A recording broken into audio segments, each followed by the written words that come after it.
અમદાવાદમાં કોર્પોરેશન કચેરીએ પાણી મુદ્દે લોકોના દેખાવ, જેમાં સારવા બિલવાસના લોકોએ વિરોધ કર્યો હતો। પાણીની સમસ્યાને લઈને સૂત્રોચ્ચાર પણ કરાયા। રજૂઆત છતાં નિરાકરણ ન આવ્યાનો આક્ષેપ છે। પાણીના અભાવે લોકો પરેશાન થઈ ચૂક્યા છે અને પાણી મુદ્દે તંત્ર સામે પણ સવાલો ઉઠ્યા છે। સિવિલની બાજુમાં એક બિલવાસ આવેલો છે, ત્યાં લાખો લોકો રહે છે। ત્યાં ફેબ્રુઆરી મહિનાથી અંદાજિત પાણી માટે લોકો વલખા મારી રહ્યા છે। શરૂઆતમાં એક થોડું જે પાણી આવતું એ ડોળું આવતું, કોલેરા, ટાઇફોઇડ જેવા રોગો ફાટી નીકળતા લોકો હેરાન થતા। આ બાબતે વારંવાર સ્થાનિક લોકોએ યોગ્ય પ્લેટફોર્મ પર રજૂઆત કરી, કશું જ સાંભળવામાં ન આવ્યું।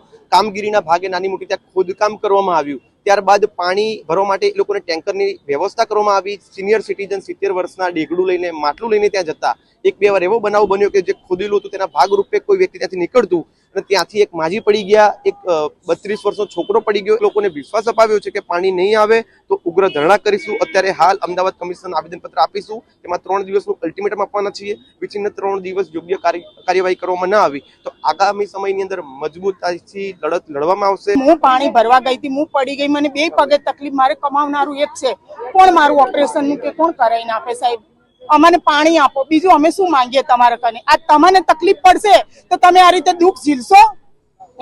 ઓપરેટરને બોલાવો કે અમને જવાબ આલો, ક્યાં તો અમારે દવાનું ભોરણ પોષણ આલો, કાં તો પછી અમને પાણી આલો।